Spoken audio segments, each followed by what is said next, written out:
Hi everyone, for tonight's nightcap and review, I'm having some water and I'll be reviewing the Tryst List by Kaylene Winter.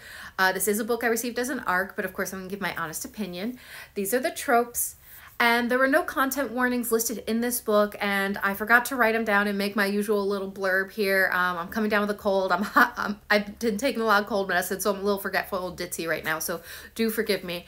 But if I think back, this book wasn't too bad. I will say there is a very toxic family. There's some blackmailing going on. There is some lying involved.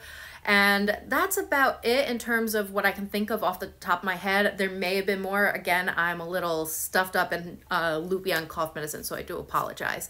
But that's what I noticed, and having read the book, it wasn't too bad. There was nothing like extreme or graphic, but just want to make you aware so you know what you're getting into when you read this book. So I'm giving this book 3.75. I'll explain my thoughts in a moment, but first, what's this book about?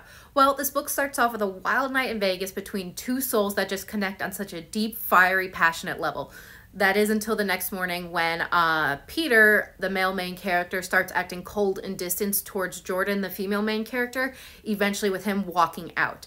This leaves Jordan feeling confused and questioning all the decisions from the night before because they had just connected on such a deep, passionate level. Promises were made that the future looked bright for the two of them. That's the last they see of each other, and in the meantime, that over the years, they both start rising to the top of their fields. Her, a tattoo artist, him, a architect who deals in like green and renewable energy kind of architecture. I'm sorry if I got that wrong. And she still remembers that night of with some anger and resentment just of how it ended, because again, it felt like such a connection of souls. Him, however, he is also filled with regrets in a different way, is that he knew she was the one, but there was something going on in his life and he didn't want to drag her into it. So he thinks that now is the time to try and right the wrong that he made. But the question becomes, will they be able to work past the resentments due to how that night ended? And if they're able to work past those resentments, are the secrets that Peter is trying to keep hidden, once they come to light, going to be the final nail in the coffin, just ending this relationship before it has a chance to truly become something special? So what are my thoughts on this book? Again, I'm giving it 3.75. There were a lot of elements I did enjoy in this book. I liked the beginning as they're getting to know each other, and then when they're reconnecting, it was all really well done, and I really did enjoy it. There's a lot of spice in this book, and the spice is well done, and the chemistry is off the charts. I did enjoy the relationship between the two of them. The chemistry was there. The emotions were there. When the relationship was going right, it really clicked with me. But when the relationship was on the rocks, I just didn't vibe as well with the characters and the reasonings behind why the relationship was on the rocks, as well as one element that kept building up in the book. The payoff wasn't there at the end. So that's why it kind of dropped from a 4 to a 3.75 for me. So for Peter, our male main character, I really did identify with him. He grew up in a toxic family environment and has suffered trauma from it and has trauma responses as a result, something I completely identify with. Jordan grew up in a happy, healthy, stable family, and while she is nice and sweet and down to earth, I sometimes think that she is not realizing how deep a trauma can go and how it can affect you and affect your decisions in life. Anytime Peter had been open and vulnerable growing up with his family, it was used against him. His family is also actively blackmailing him. So yes, he has secrets and stuff he's not comfortable disclosing because it means being vulnerable. And in the past, again, that had been used against him.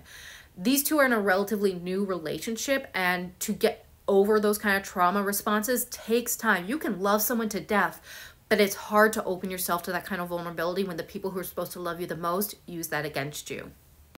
So anytime Jordan confronted him with what she considered lies, were just things he had not yet been ready to disclose. And he would convey that to her as like, you're right, I didn't tell you this. I'm sorry. I didn't do this because in the past, you know, the stuff with my family that you are now confronting me with was used against me. And she would go, okay, I understand that and I accept it, but I still see that as lying, so I'm going to step away and we need to take a break. And for me, that's just like, that kind of just proved his point. He's being open and vulnerable. And yes, you confronted him with a truth, but you guys are relatively new. You can't expect people open up on your time schedule. And I just think with her not coming from having any trauma, and again, I don't wish trauma on anyone, but with such a healthy and stable family, I don't think she could relate and understand how trauma responses work. Now, that's not to say Peter is some kind of angel. He did make mistakes, some big ones, and he did bumble his way through a lot of things. But I feel he would own up to it, apologize, and try to do better. And Jordan, at times, while understanding, would still act in a way immature that she truly didn't understand where he was coming from in those situations.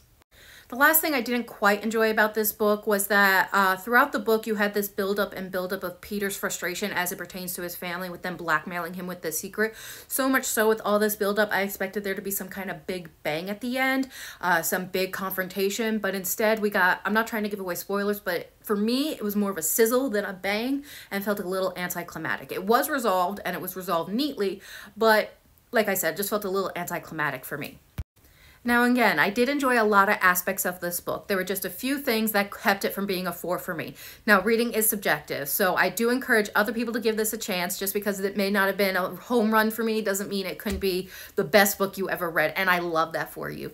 So if this sounds like a book you want to give a chance, I strongly encourage you to give it a download when it's available on April, yeah, we're in April now, 11th. So I hope everyone has a good night and happy readings.